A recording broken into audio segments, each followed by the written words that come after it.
Hello everyone, আসসালামু আলাইকুম। সবাই কেমন আছেন? আল্লাহর রহমতে আমরা সবাই ভালোই আছি। তো আমার ছোট ভাইয়ের বউ ওদের গ্রামের বাড়ি থেকে ঘাগরা নিয়ে আসছিল। সেই ঘাগরা আমার মা বলতেছিল শুটকি দিয়ে রান্না করলে অনেক মজা হতো। ঘাগরা আসলে আমরা সবাই পছন্দ করি, কিন্তু আমার বাবা একটু বেশি পছন্দ করে।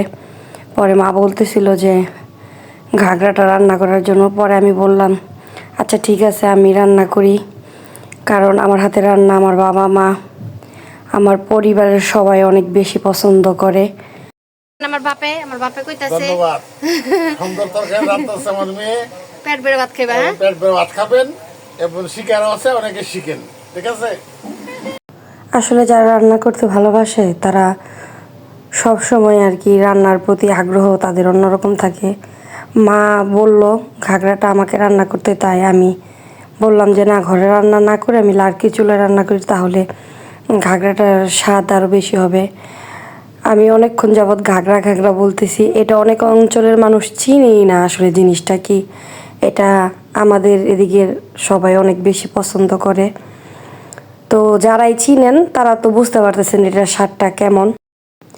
মশলা কষানো হয়ে গিয়েছে, এখন হচ্ছে গিয়ে আমি ঘাগরা, আলু, সিম এগুলো দিয়ে দিব। এগুলো দিয়ে ভালো করে নেড়ে চেড়ে তারপরে সুন্দর করে তরকারিটা রান্না করব। রান্না হচ্ছে মনের একটা ব্যাপার। আপনি রান্না মন দিয়ে রান্না করলে যে কোনোভাবেই রান্না করেন সেই রান্না মজা হবেই। আর যদি আপনি মনে করেন রান্নার প্রতি আপনার কোনো ইন্টারেস্ট নাই আর কি, সেই ক্ষেত্রে আপনার রান্না ভালো হবে না।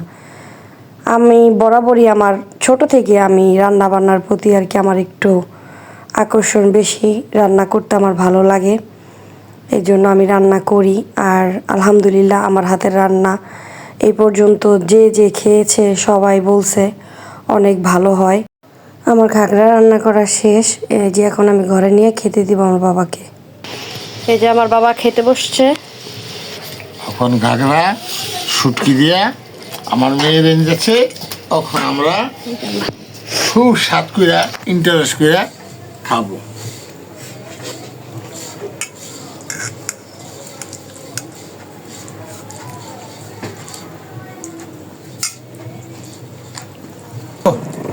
খুব স্বাদ হয়েছে, 100-এ 100।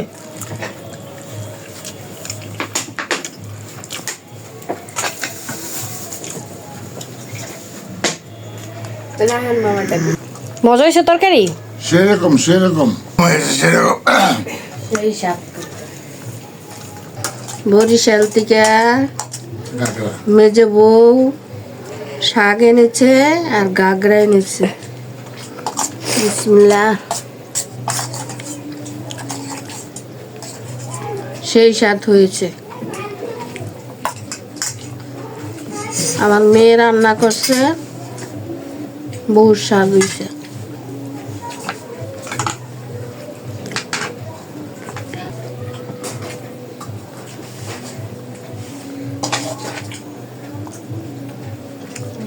মজা হয়েছে কাকড়া? আলহামদুলিল্লাহ, সেই স্বাদ।